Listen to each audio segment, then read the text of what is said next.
In a world where zombies, ghosts, serial killers, and vampires all exist, it's Nico, Brian, Mike, and Dustin, and they are all that stand between you and the films that could end the world. Welcome to the Don't Go Out There Horror Movie Podcast. Welcome back, everybody, to the Don't Go Out There Horror Movie Podcast. Just want to thank all of our fans and listeners. Really appreciate the support. You guys are awesome. Before we get into tonight's film review, just want to give a quick shout out to our website, don'tgoouthere.com. Everything about our podcast is on the website. All of our episodes and interviews, if you want to check those out. We've done some incredible interviews in the past. Go check them out there in a specific tab by themselves so you don't have to scroll through hundreds of episodes on Apple or Spotify, etc. We also have our store if you want to grab a shirt, a mouse pad, a hat, all that good stuff. We'd love to see your pictures, rep your favorite podcast. And Shan's Etsy page is also attached if you want to grab a tumbler. All of our social media links are on there as well. Facebook, Twitter, Instagram, YouTube, TikTok. Like us, subscribe us, follow us, all that good stuff. And the last thing I want to shout out on our website is our Patreon. We call it Blood Donors. We have the traditional monthly reoccurring kind. If you want to support us, help us pay the bills, as we say. Or if there's a movie you want us to review, that option is available as well. Just check out our website, don'tgoouthere.com. Also, if you haven't noticed, we've recently joined the Believe Network. So there's some ads on our program now. But if you want ad-free content, go check us out on Blood Donors. The ad-free episodes will be available there. We appreciate your support. We hope you enjoy the episode. Happy Thanksgiving, Don't Go Out There fans. We appreciate y'all tuning in. That might be a little clue of what we're reviewing tonight. We're going to be reviewing 2023's Thanksgiving. I had the great pleasure. Brian was with me. We both got to meet Eli Roth and Nell Verlaque, I think's how you say her name, at Spookala earlier this year in April. I enjoyed meeting both of them. They were both very nice. I think this movie has grown on me a little bit. First watch and my second watch, I was so disgusted by, I'm still disgusted by the terrible dialogue. Like, it's cringy at best. But I will say, I think Eli did it purposefully. Like, he's going to that old school cringy slasher, but you know what? It still doesn't make up for it. But what I do like is the kills. I think John Carver is a cool character himself. I think all of the kills pretty much are really good. Like, I struggled picking my least favorite kill. Right. I think this is a movie that I'll probably watch on Thanksgiving towards that time of year once, just for the holiday sake. But it's nothing like groundbreaking, but it's grown on me a little bit. Brian, what do you think? So I actually really wanted to like this the first time I watched it. Nico, you know that. And even this time, I find myself still wanting to brush off that stupid shit and just enjoy it. But I just can't. I don't know. No matter how much I fight it, I just don't like this. Like you mentioned, I had the pleasure of meeting Eli Roth with you. Great dude. But I think we've established with the ones we reviewed, besides Knock Knock, which was fun as hell, I just don't really care for his movies, I guess. But, I know they have a huge following. I'm just not, I guess, in that demographic is all. What I do think is cool, though, is I love the Tarantino Death Proof portion of 2007's Grindhouse, just not so much Rodriguez's Planet Terror. But before that was like 5, I think, fake trailers of horror movies.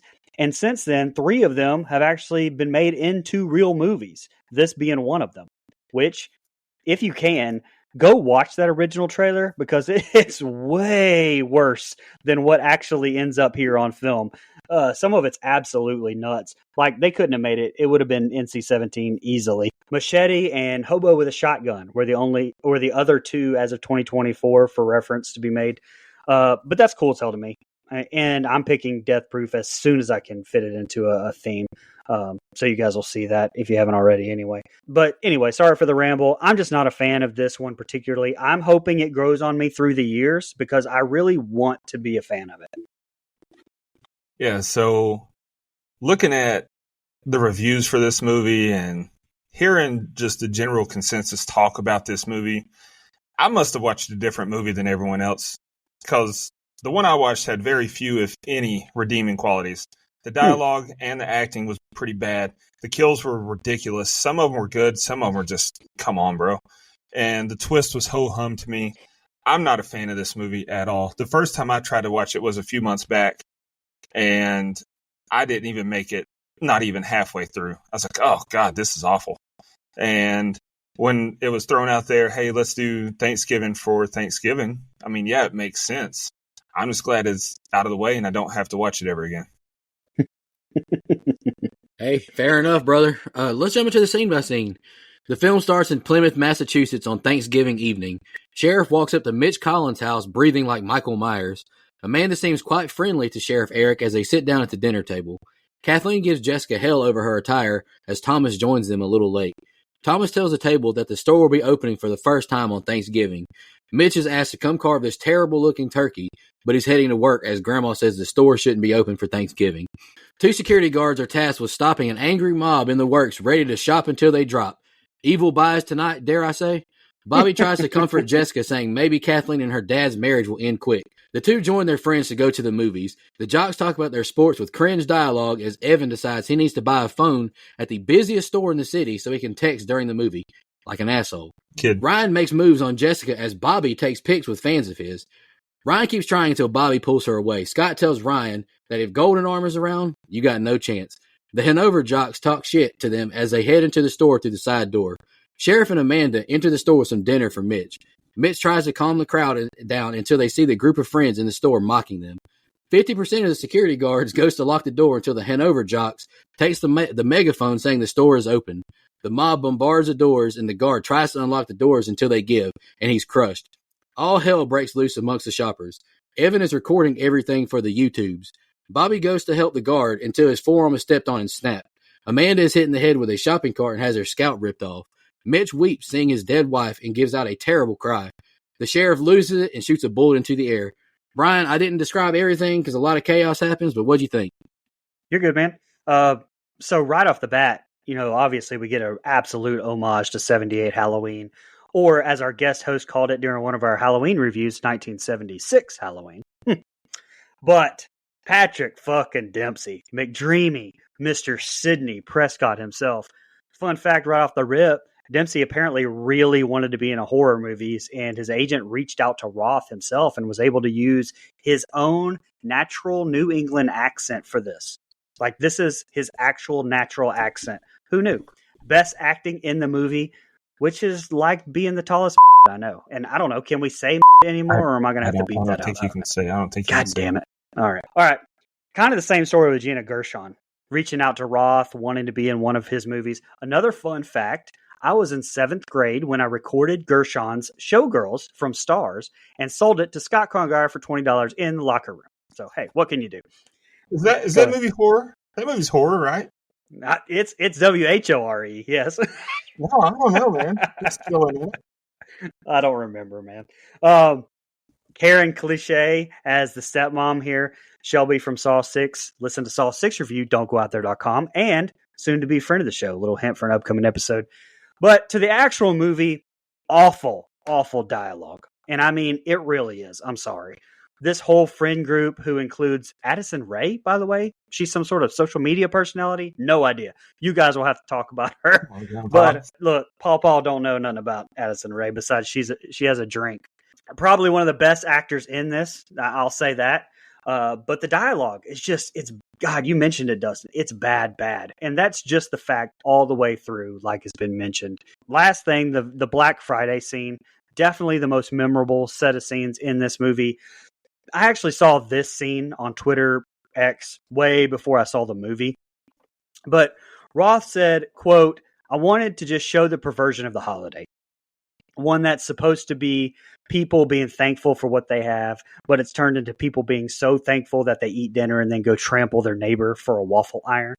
So now this is kind of a period piece now, because as far as I'm aware, as of 24, these stores have kind of gotten away from this. But, I don't think that hurts this scene for me. It's definitely my favorite one in the movie as well. So great open in this movie besides the dialogue, but it's enough that I'm sucked in at this point and I'm ready to see what goes on.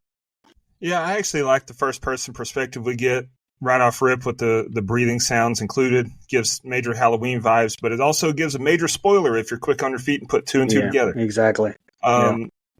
And we see McDreamy as the town sheriff here. I like Patrick Dempsey, so no issues with that at all. He was, after all, in the most underrated Scream movie, Scream 3, alongside David Arquette. But the dialogue and introduction to the movie just felt so lackluster to me. But then the star of the fucking show, Louis Litt himself, Rick Hoffman, as Thomas. I love the show Suits so much. Top 5 favorite for me. Great seeing him here. Of course, he's no stranger to Eli Roth horror movies, as he was also in Hostel. But back to my issues from before. I don't know if it's the way the dialogue is written, the directing, or the acting, but every time someone speaks, I don't like it. Maybe it's supposed to be campy, like over-the-top campy, but it just feels like a cheaply made amateur film when the premise has a lot of potential. So it's disappointing. I think the movie would work a lot better as a PG-13 intro to horror movie. Tone down the language and do that. I don't care as much. I don't tear it apart as much if that's the case, if it's an intro to horror. Casting for Bobby was interesting. Like, I don't know. He's supposed to be this hotshot athlete, but he's like 5'5". Okay, really, he's 5'9". I looked it up. But he looks so much shorter going into the store, and 80% of Major League Baseball pitchers are over 6 feet tall. So the casting was a little off there. I praised Patrick Dempsey, but his character's a moron, man. He got his bullhorn taken away from him and then just like let a stampede happen. Real Jingle All the Way vibes when they got inside the store. Everybody just wants the Turbo Man doll. But this is so much more over the top violent though. A guy's throat was slashed, Golden Arm's arm was broken, and a lady had her head rammed with a buggy and her scalp was ripped off. Come on, son. This is outrageous. And to go back to what I said about the sheriff being a dumb character, no real cop would fire his gun in the air in a store. Just ridiculous. Come on. I'm not a fan so far. I couldn't tell, brother. I'm just kidding. Title card, and it's 1 year later. Evan's YouTube video is getting millions of views and shows condolences to the victims as like, share, and subscribe display. The news reports on the event, and Mitch is going off on Thomas and his store opening again. Thomas has tried to save his name with charity work, and we discover Bobby's injury was baseball ending for him, and he ghosted the town. Mitch says the security cams conveniently quit working that night, but they did work when he first got to work. Sheriff goes to the diner and asks for 2 cups of Joe for his new deputy. Lizzie gives deputy a John Carver mask as we transition to a Thanksgiving fair. Gabby and Evan fight as Jessica complains on the commercial she has to do. Sheriff is chatting with Kathleen until we hear Thomas going off about the vandalism in his commercial site. Sheriff reports the crime as Thomas says the axe on the wall is gone. Jessica is sick of pretending last year didn't happen and walks off as Kathleen walks up. Ryan tells Scott things are going great with he and Jessica as we're back at the Capotan Diner. Evan snaps on the kid who hasn't done his paper as Jessica sees Bobby walk out the diner. The group is all tagged in an Instagram post as Evan says Ryan messes with their group dynamic. Ryan joins them and Lizzie snaps on Gabby. She must wait her turn here. Ryan gives the group tickets to the Pat Steelers game on the 50-yard line until Jessica sees John Carver in a Michael Myers-esque way outside. John Carver is sharpening his axe as we're back at the diner at nighttime. Lizzie is closing up until she notices a John Carver mask on the counter. John appears in the background subtly, then like Randy Orton slams her into the wall. He cuts her hand, dunks her head in sink water, and presses her face to the freezer door. She rips her flesh from the door and makes it to the office. However, she can't open her Android because her prints and face are all messed up. Siri would have been clutch here, my friend. She makes a run for her car until Carver turns the headlights on and she runs to the dumpster. But she's cut in half trying to dive in. The sheriff orders her lower body covered as it sits on the sign at the store in the next morning. All right, Brian, this next set of scenes, what do you think? So, fun fact, the bloody font used for the title card and the end credits is the same font used for the original Grindhouse trailer. And Dustin can attest too, his first logo for the show was made with this font. Yes, so it was. Just a little fun fact. But after this title card, that's when the movie starts to go downhill for me personally. But one thing about Roth, and I probably said this during our review, The Cabin Fever, he has a great eye for shots because some of these are fantastic. Like we had those shots through the security cameras in the last set of scenes. You know, we open up in John Carver's place and pan to the old school television, catching us up on the last year's events. I think that's very effective, very well done. I'd like to know the filming secrets on how you avoid the glare or reflection in that TV with the camera, or you know what, if anything, is added in post with this. I don't know, it just popped in my head, so no research done on that one. So sorry, guys, but I do have to ask. It says there's no security camera footage, but yet it's streaming from people's phones literally everywhere. I mean, that can't be used? Okay. Like you mentioned, Dustin, seeing Rick Hoffman, though, reminds me that I'll put in another plug. Suits is an incredible TV show. Watch It's it. so good. I do like how, like Scream, this John Carver mask is just super accessible and just everywhere. I think that's a nice touch. Speaking of Dempsey and Scream, Dustin, I'm looking forward to you not taking the easy route with the 6 Degrees of David Arquette later on. Last thing, the Lizzie kill. Amanda Barker is actually from Hanover, Massachusetts, and is the 9th great niece of the real John Carver. So her accent, of course, real, but what a cool ass connection, I think.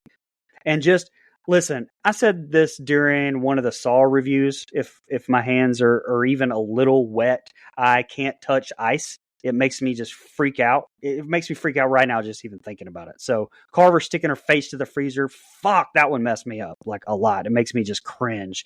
But this kill is just strung out too long. It's too much had to happen, like her conveniently not being able to unlock her phone, that there's just no way Carver could have planned for any of this to even get to the final kill, which wasn't believable in the slightest, no matter the gore. The only way a fucking garbage lid is doing that much damage is if it's made of a gigantic blade. Yeah. The YouTube video, so douchey. Fuck Evan.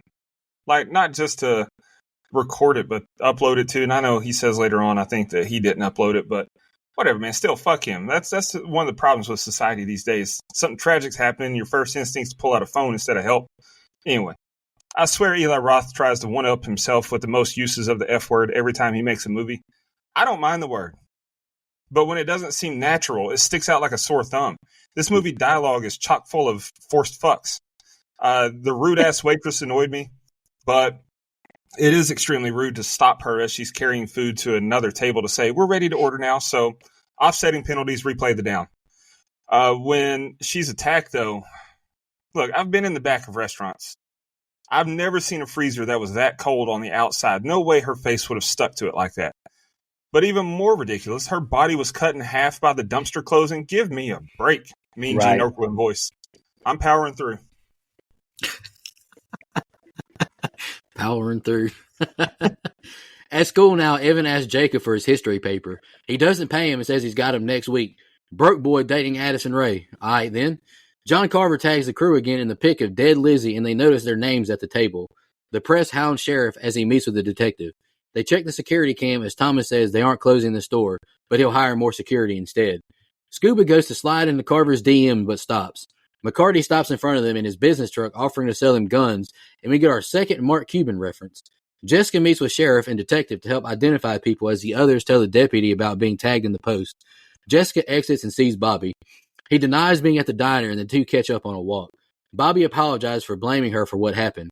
She tells Bobby Kathleen deleted all the footage from a year ago, but conveniently the backup system stores the footage for a year. She tells Bobby she wants to see what's on it as Ryan walks up and kisses her. Bobby is jelly as the two have a standoff until Sheriff asks to chat with him. News reports on Lizzie's death as we see security guard Manny, the coward, is up next.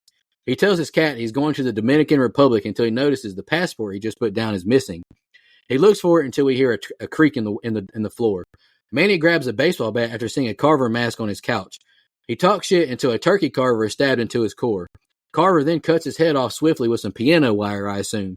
He packs the head up Jeffrey Dahmer style and goes to leave until he hears the cat meow. He feeds the cat like a good person and leaves. Carver sets Manny's head on the table across from Lizzie's corpse. Jessica awakes to another Instagram tag. She panics and the cops discuss the murder. They search the park as Jessica watches the footage from last year. Ryan drives by the house and sees Bobby's tow truck at her house and is pissed. Jessica freaks out seeing Ryan hugging security. Her dad said he's been thinking about their talk and he apologizes. They hug and she leaves. She joins Bobby and asks to leave. Jessica and Bobby show Sheriff the people they recognize from the footage. Jessica now shows Sheriff Ryan hugging security. He tells them be careful who they trust as Bobby's jealousy kicks in. All right, Bryson, next set of scenes, what'd you think? These seats are for us. Our names are on the table. Look, I know I usually talk ill of bad acting deliveries. It's really hard for me with her because Nell Verlaque is such a sweet person. So I'm not going to say it. Well, you know.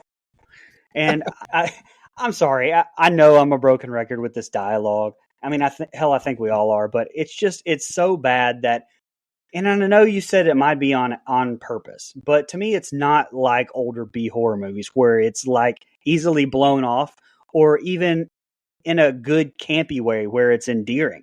It's just, to me, it's bad. It's stand out bad, and it's annoying. So I don't know how to explain that any other way. But fun fact, in an interview with Real Bland podcast, Eli Roth stated, unlike the fake trailer that had co-writer Jeff Randall portraying the killer the whole time, he intentionally used multiple actors behind the mask to not give away the identity of the killer. See, that's smart, because a ton of times you can tell if it's a guy or a girl in that suit. And so I think that's smart. Although that opening Halloween scene, like Dustin brought up, tells you right there if you're paying attention to who it is. Can we talk about Russell Yin's voice, who plays Detective Chu? That guy's voice is luscious. My man has to do more voiceover work. He does play Commodore Typhoon in Star Trek Strange New Worlds, but that's just me getting my nerd shit in. Seriously, dude's voice is like Raiden from Mortal Kombat or something. Crazy good. Awesome. Also, pet peeve of mine, when Bobby and Jessica are doing the walk and talk with the very unrealistic dialogue between the two of them, you can clearly tell that there's no fucking coffee in those coffee cups. Just put some damn Coke in there or something where you can't just sling it around like they do, clearly telling everyone that it's empty. I mean, it takes 2 fucking seconds. I don't know. It's just, But last thing, this Manny kill. First of all, does a human being talk to themselves as much as this dude does? Plus, go right into what Dustin just said. While he's talking to himself, the man says fuck like 50,000 times, and it doesn't even fit. So you're 100% right on that. And I don't know, it just seems super out of place, the whole thing, distracting to me as much as he did. The kill was fine, though. Like a little too clean, a little too quick, but maybe he's super fucking strong or something, I don't know. But now, just to end the set on a good note here, the convo between Jessica and her dad, I felt like was very genuine, very well done. I think Hoffman killed it in that set of scenes. Yeah, this is the least amount of notes that I have.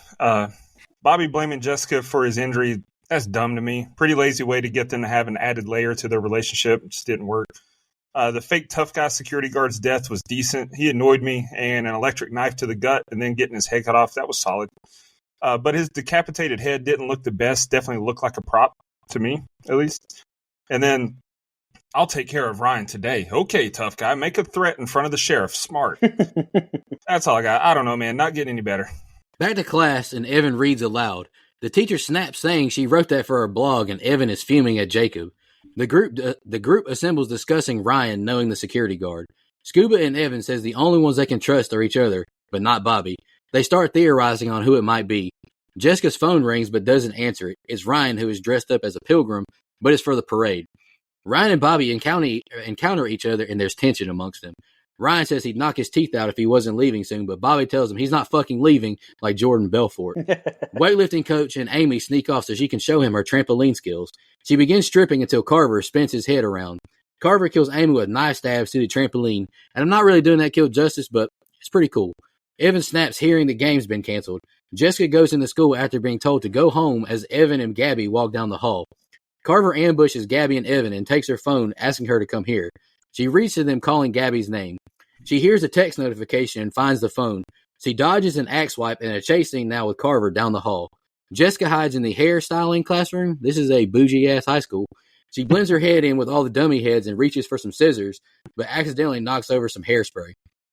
She uses it to blind Carver and run away. Sheriff questions and consoles her in the car.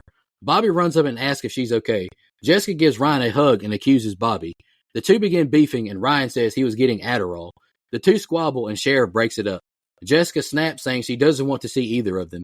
Yulia's dad picks her up from school, saying he's taking her to Florida. Scuba says cops ain't doing shit, let's go. They show up at McCarty's party, and he takes them upstairs. He samples them some guns they can use. Jessica declines the belt knife, and he tells them to be careful. Scuba FaceTimes Yulia, who is stressed out. Pops gives the cops some grub as Carver appears and kills him with a pat-pat. Yulia calls for her dad, but no answer until she sees he's got headphones on. Dad finds a dead cop and calls for Yulia, but is shot. Yulia can't get her contacts in for some reason and jumps back on FaceTime until she has corncob handles stabbed into her ears. They panic and almost wreck. Yulia scurries away to little success. Scuba and Jessica make it to her house and find Carver holding her hostage. Carver shows them he has Evan and Gabby hostage. He turns a saw on and throws Yulia onto it, causing her guts to spill out. Scuba holds her corpse as he asks, what does he do? So apparently you brought up the cosmetology classroom that the group is talking in. It was not in the original script at all, nor was it originally even intended to be part of Jessica's chase scene later in the set of scenes. It was an actual real location that Roth and company discovered while they were filming at Waterdown District High School. So that must be a bougie ass high school, like you mentioned. And they decided to incorporate it in the movie. But see, like having that kind of flexibility in a script and writing on the fly, I don't know how much of that actually works. But as an actor, I think that kind of shit would be fun as hell to be able to just throw in there. So, see, this movie seems so fun. I really, really do wish I liked it. Now, you brought up the trampoline part, Nico. Have you seen what I'm talking about with that Grindhouse trailer of this? Okay, he's shaking his head no. What I was talking about earlier was some of that shit in the Grindhouse trailer that couldn't be in this. This cheerleading death sequence was one of those things. Because in that '07 fake trailer, my girl Amy jumped to do the splits and had her bare cooch come down on that knife. Obviously, altered here. And I mean, that first stab in the Achilles was still like, damn. I mean, it just doesn't have the same effect as that fake trailer did. Actually, Roth, I did a little bit of research, was asked about that and was quoted in saying that, I honestly, in my mind, as a creative storyteller, couldn't justify it beyond, well, I did it in Grindhouse, which was not a strong enough reason. And personally, I disagree with that, but maybe, I'm by myself on that. I don't know. But I think if he would have leaned into that Grindhouse trailer more instead of trying to be smarter than it, this movie would have been better liked by me, at least. I mean, we get more of a CW Riverdale vibe, in my opinion, than a B-movie slasher. But just to me, this is where the movie starts to drag a lot. And where I mentioned that chase scene in the cosmetology classroom, maybe that's part of the reason why. I mean, that was a good chunk of time that could have been cut. And it makes the movie really start to drag for me. I mean, the second half of this, I'm really ready for it to be over. Yeah, so bear with me. These next two sets of scenes is the most that I have. Evan read his essay. 3 whole sentences. An essay. And the teacher wrote it for her blog. I'm more ashamed of her than I am him. What kind of academic writes such a vague and short blog entry? The best defense is a good offense. Second time we've heard that in a movie we reviewed in a week. Greg's delivery was much better in Bodies, though. Lame attempt to add tension with Ryan and Bobby's encounter. But what's worse was the form on the squats in the weight room, and then the other guy was curling like 10-pound dumbbells. What the hell kind of strength and conditioning program this school running here? The next 2 kills are pretty good, though. Buddy got his head turned all the way around and then being stabbed through the trampoline. Hell yeah. Like, I like those 2 kills. The football jerseys were fucking terrible, though. The font on the names on the back and then the size of the numbers, it looks like a 4th grader made them on Team Builder on College Football 25. Like, they looked awful. Incredible timing by Jess to lock the phone screen just in time before the killer's reflection so she could see it on the phone behind her. God was on her side there. Her head trying to blend in with all the mannequin heads kind of made me roll my eyes so hard, though, that I got dizzy. Like, it was come on. If that idiot was looking with any kind of purpose, you would have saw her head. The corn on the cob holders... the corn on the cob rolling under the foot after he kills the guy, that works for me. That's my kind of cheese. I like that. Hate the attempt at a jump scare when Yulia's dad comes from around the corner wearing his headphones, though. Don't like that. But I do like the corn holders through the ears. If you're going to do a theme, like a Thanksgiving movie, like a Halloween movie, like a Christmas movie, do it right. That was good. I like that.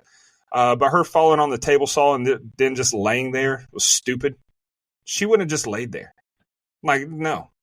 Can it be over yet? Jessica is in shock as Thomas is freaking out how something like this happens here. He says they're not participating in the parade. Jessica asks about Gabby and Evan. She doesn't want to spend her life looking over her shoulder. Thomas announces he's closing the store this year to Kathleen's dismay. Kathleen tells Sheriff she doesn't want to be used as bait, as Sheriff says Carver is going down tomorrow. We're at the parade now as Sheriff tells Thomas the plan.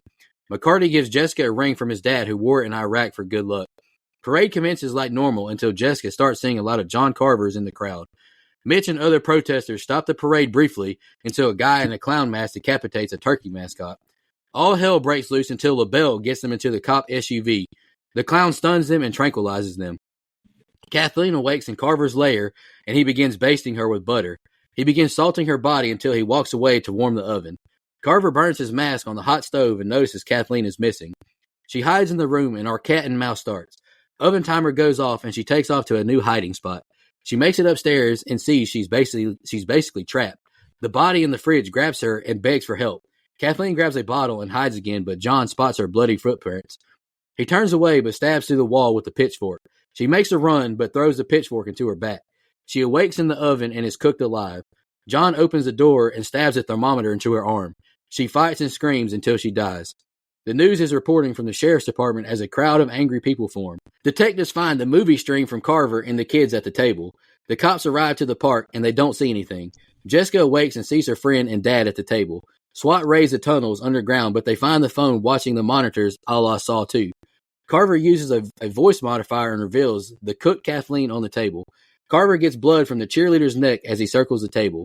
He wants them to say what they're thankful for and has Evan go first, inspiring him to make his own video. He places Evan's head to the table and pummels it with a meat tenderizer. Carver calls the others VIP for taunting inside the store. Jessica pries her hand free as Carver cuts a piece of thigh meat for Thomas. Scooby gets free and, tackles Carver. He and Jessica run off, but Carver cuts them off. She realizes they're in the commercial house and runs off as he axes at Scuba. And the next set of scenes are ending. Go ahead, Brian. So the Thanksgiving Day parade, the atmosphere seems off to me. Like, it doesn't have that same small town effect as the 4th of July parade from I Know What You Did Last Summer. To me, that is how that felt like a small town. The atmosphere was perfect. Now, as far as the atmosphere goes for this entire movie, I mean, it was shot in Maine. I mean, it's more realistic. It's rainy, the whole bit. So just because it's fall doesn't mean it's Midwestern Halloween fall. But, and again, I know it's not good review talk. It just feels off to me. Oh, by the way, the Plymouth rocks on the float. Great pun and dad joke. With that dude rocking out. Oh, fantastic. But dude, why does everyone overuse the fucking Batman Forever font? It drives me absolutely crazy. Insane. It's written huge. It's Batman Forever font. Drives me insane. It did shock me with the parade, though, with Lionel the turkey getting decapitated. And again, too easily by a human being wielding an axe. But okay. Hell, I didn't know we were in Gotham City and the Joker was attacking, though, because that's what this felt like to me. I mean, damn, we got smoke grenades and everything. This was very well orchestrated attack by either the Joker or the Red Triangle Gang from Batman Returns. But crazy kill with the bow from the float that breaks off and crashes through the head of that old man driving. Great fucking kill right there. But there was some editing fuck up, I think. Like when you listen, I didn't go and look specifically for goofs. This is just something that I noticed. But when you listen to the amount of pew-pews that you get when Clownface shoots everyone point blank, by the way, with the fucking trank darts, it was either a mess up or he shot Hoffman twice because there were clearly 4 pew-pew-pews there. Just throwing that out there. Plus, I wanted to do pew-pew one more time.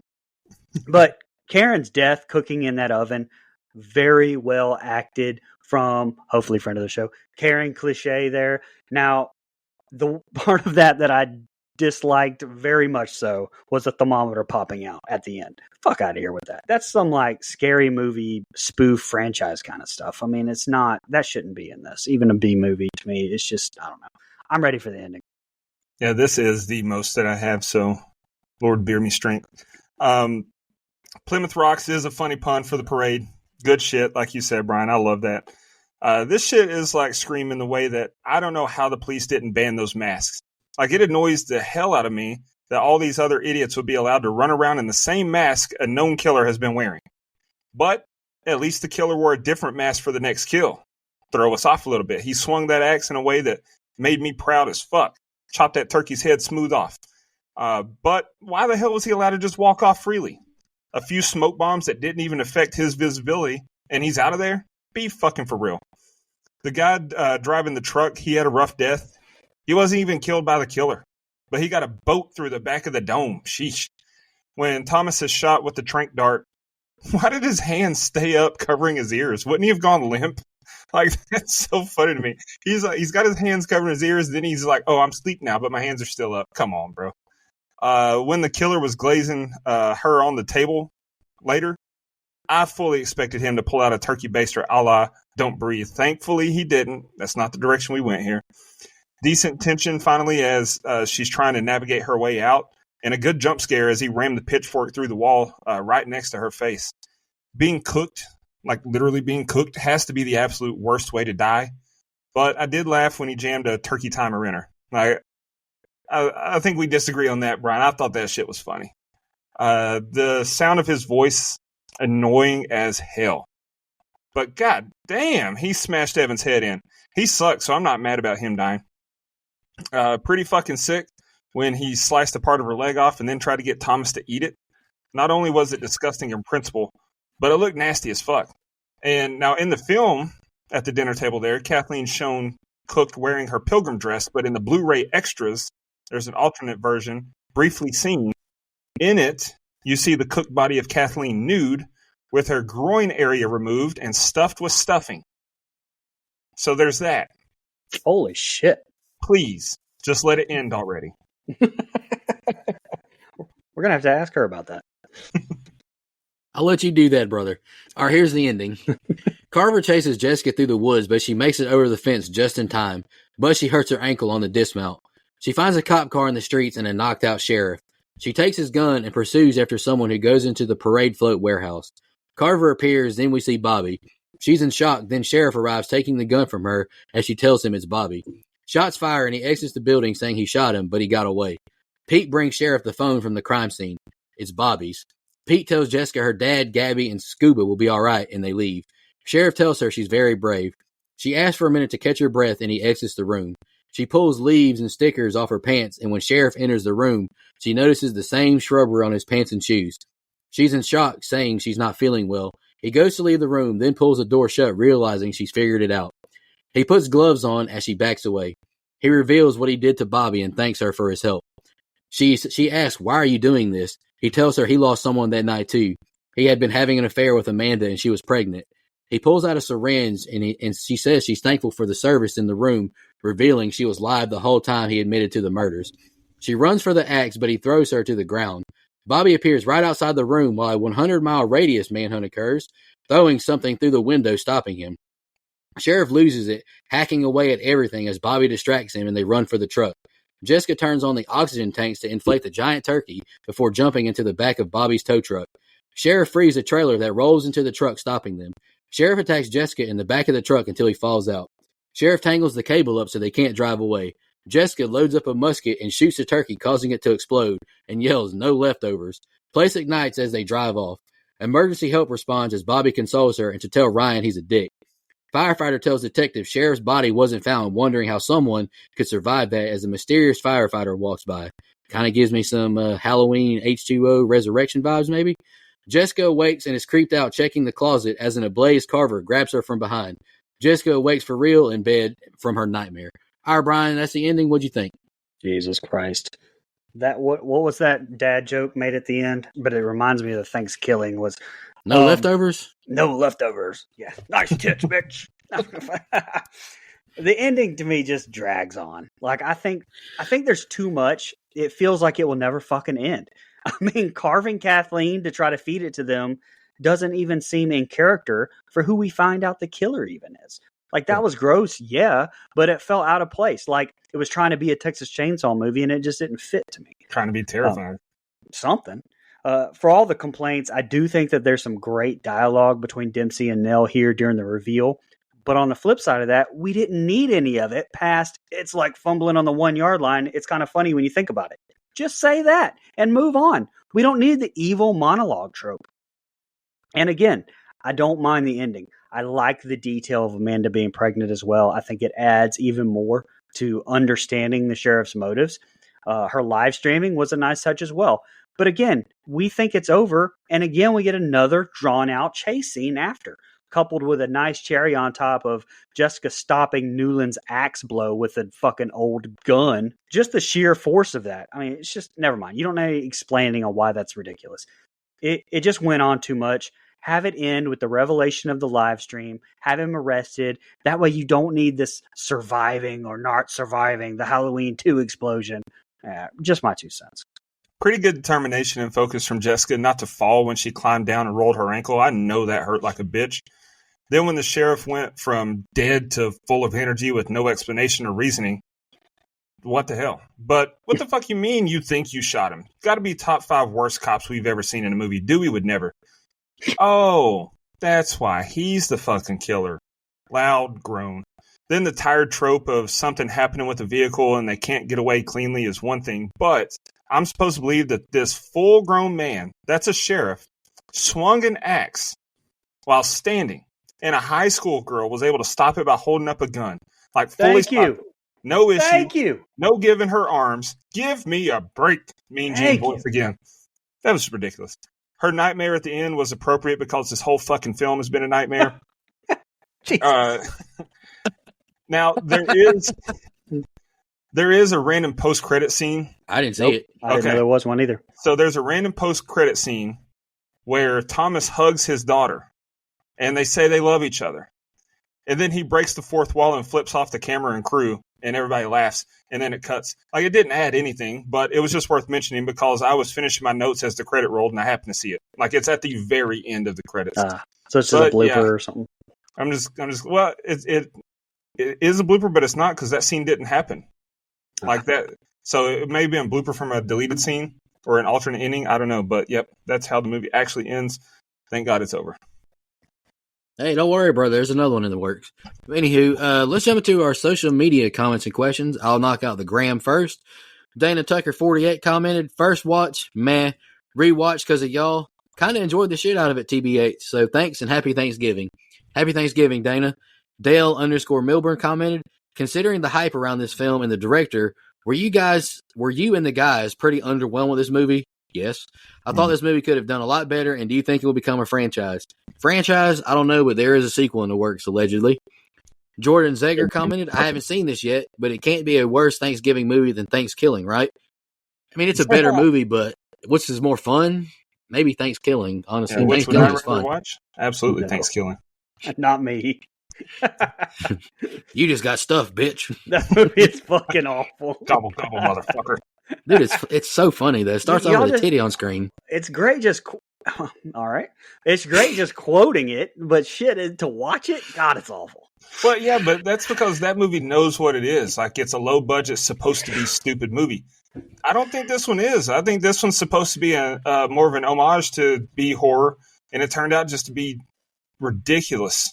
Yeah, I don't know. I mean, Thanksgiving had like Brian's couch cushion budget. You know what I'm saying? Like $6,000. What? All right, we got couple more comments. Jake Goldstein commented, solid fun slasher. Also, best podcast out there. Keep up the awesome work. Hey, we appreciate that. Thank you. Yeah. Appreciate that. That's awesome. And the last thing we got is from Miami Flavors. I've been looking forward to this review since I watched it last year. I can't wait. And I had to ask, did you like the movie with the eyes emoji? They replied, I did not like it. It was kind of cheesy and very predictable. I'm not sure if it was meant to be intentionally corny, but I was disappointed. The trailer made it seem a lot more interesting than it was with the facepalm emoji. I get that 100%. Yeah. All right. I've got 2 social medias pulled up. We'll do Blue Sky first. We did get a comment on there. Macon X2 said, the original trailer for Thanksgiving was the best thing Eli Roth ever did. Overall, I liked the movie. I thought the student crying when showing off his abs was hilarious. Gina Gershon adds a layer of edge to any movie. Have a good holiday, guys. I'm thankful for your reviews. We appreciate that. That's awesome. Because I'm not sure if he follows us on any other social media, but he followed us on there, and he commented on that one, so I appreciate that. Because I just don't recognize the name. On X, the artist formerly known as Twitter, Sean the Glee Man said, thought it was a decent movie, but nothing extraordinary, but still fun. That's fair. Randy Smith, Go Dogs, said, it's no Thanksgiving, but I really enjoyed this movie. Happy Thanksgiving, y'all. Hope y'all beat the shit out of the turds, and Go Dogs, talking about Florida State and the Florida Gators, of course. And then Mookie responded to him, said, have you seen Thanksgiving 3, though? And I haven't. I'd love to. Either. Because there's not a 2, right? They skipped straight to 3. I think we talked about. Oh, God. Yep. What the fuck? Hey, Dustin, who is that on Blue Sky again? Just see if I can recognize that. I'm sorry, I was reading something. Macon, MakenX2. Oh, yeah. They comment on Instagram a lot. Oh, okay, cool. Yeah, he's a cool dude. Yeah, that's awesome. Anita Russell said, really liked this one. Loved the camp, and the ending was transparent. Just what you want in this movie. And then Mookie said, oh, God, his are always fun. Let me take a deep breath here. Mookie said, Eli Roth does Thanksgiving Scream, one of the better Thanksgiving entries and already becoming a November staple for me with Thanksgiving. I wish they stuck with the grindhouse aesthetic for horror fans, but also get why they didn't. Have a lot of fun with all the Thanksgiving themed kills, and Patrick Dempsey kills it. 4.5 out of 5. What are some of y'all's favorite Thanksgiving themed horror movies? I know there ain't a lot out there, LOL. Yeah, I'd say my top two would have to be Thanksgiving and then Thanksgiving, because that's the only two that I can think of. Hey, It's the only one or two I know. I think we'll all agree on this one. Barbara Crampton shared it on her story. You're next. Thanksgiving. They're all meeting up for Thanksgiving dinner. Oh, That's She true. counts it as Thanksgiving, so I count it. Why That's I not? didn't even know that was Thanksgiving dinner they were meeting But- up for us. Nico, you know this because we've talked about it. I don't remember that movie at all. Like, I know I'm pretty high on it, but I don't remember watching it. I don't remember reviewing it. For Jesus. some reason, there's like that movie's blacked out in my memory. I'm gonna have to revisit it. We'll For sure. talk about it off screen, but it's awesome. I like Brian, it. we got yeah. anything on the Book of Faces? I do. I've got 4 here. Cheyenne Turner said this movie was a blast. Easy breezy throwback slasher. We all had a great time at the theater with it. Will now be a Thanksgiving tradition in my house. Best thing Eli Roth has done in years. Jared Summers. It's no Thanksgiving, but I had fun with it. Looking forward to the sequel. Dex Cole, unpopular opinion, he says, I know everyone loves and wants more Art the Clown, and I'm over here hoping for more John Carver. Nice. Proof And- that is not my burner account. 'Cause I That's did not true. want more of this movie. That's true. Kevin Potoff loved it. Total throwback to great 80s slashers. In other words, advanced horror. That checks out. What do you mean by that? Yeah. Is that it on Facebook? That's it, brother. All right, y'all got any fun facts you want to share? With an 84% Rotten Tomatoes score, spoiler alert for a little bit later, and a 63% Metascore critic, weighing the overall critics' review, the film is the most critically well-received Eli Roth horror film. Hostel still is the best movie. I can't say what I said earlier because it beeped out. So, you know. This is the first horror film to be distributed by TriStar Pictures since Evil Dead 2013. That's crazy. They went 10 years between Wow. horror Wow. releases. And then I already said my, David Arquette reference. Psych. Eli Roth was in Southland Tales with Sarah Michelle Gellar, who was in Scream 2 with David Arquette. 2 for the price of 1 in this one. Nice. See, I'm glad you didn't go with just Scream 3. Initial sequences of the 2007 Grindhouse fake trailer that are maintained in the film are the POV shot, head on Thanksgiving turkey, the striptease trampoline sequence with the female character leading to the stabbing, minus the vagina stab, and Thanksgiving parade decapitation of turkey costumed mascot. And the body count is 15, all on screen. That I like. I did see this is the first Eli Roth movie where all the deaths happen on screen. Nice. All right, guys, into our favorite kill, least favorite kill, and the rating. Dustin, you want to kick us off so you can jot all of our scores down? Yeah, I'll go first. His favorite kill, I went with the turkey mascot in the parade. Good job throwing us off, having the killer not wear the John Carver mask, and he swung that axe like a pro, made me proud. Least favorite kill was the dumpster death. Like, fuck out of here. That dumpster lid would not slice her torso in half. As far as my final thoughts on the rating, I hate it. If I never watch it again, it's too soon. Very few redeeming qualities to it outside of the Fraggle Rock shout out. I used to love Fraggle Rock as a kid. I give it a 2 out of 10. Phew. Damn. All right. I'll go next. Favorite kill, man. This is kind of tough for me. I want to go with, I want to pick Kathleen getting cooked, but I got to go corn cob to the ears, then thrown on the saw. I hear where you're coming from, Dustin. She'd push herself off maybe, but I don't know what I would do if I got thrown on a table saw, start ripping all my guts out. That would not be fun. Least favorite kill, I'm going to agree with you. Lizzie, the dumpster kill. Yeah. It wouldn't have been my least favorite if he would have just like drove her into the dumpster. Like I could believe that would cut her in half. Yeah, But- exactly. But I mean, like most dumpsters have plastic lids, Yeah. like the ones at our job. Like Yeah. it's not like steel lids. Like what the hell is going on here? This movie is growing on me, but not to the point where I'm going to love it. It's just become like a holiday movie for me. Like we've mentioned, the dialogue is pretty much god awful, and that's the biggest turn off. But I give it a 5.75. Okay. Mike, hey, there you are. Yeah, you want to do your rating, buddy? Sure, man, I'll do mine. Movie had a budget of $15 million, grossed $46.5 million. And then favorite kill was Kathleen as the main course. Seen a lot of hate for it online, but I loved it. Least favorite kill was Lizzie. Car slammed into a dumpster was lame. Yeah. Then for his rating and final thoughts, he said, I'm probably higher on this movie than my brothers are, which is okay. I'm a sucker for holiday-themed slashers, and this is no different. I think the plot is fun. Not perfect, but fun. I think using Thanksgiving as an institution that needs to be protected is a bit of a reach nowadays, but it's funny anytime Newland says it. I like the Black Friday massacre scene a lot, and I like the Carver's use of social media to broadcast his kills. The idea of turning everyone into a feast is creative. Newland being behind the mask was a wet fart twist, though. Dempsey was good, but it was predictable. Jessica, call me sometime. Score, 7. Damn. Okay. My favorite kill, I went with Kathleen being cooked in the oven. My least favorite kill, I agree, was Lizzie. Again, I want to like this movie, but it's just very hard for me to get past the bad dialogue and it being drawn out and boring in some places. One or the other I can forgive, but it's hard for me to do with both. I do see myself liking it more that I watch it. I will agree with that. Before this watch through, I had it lower, but I'm going to give it a flat 5 and hope maybe throughout the years that gets better.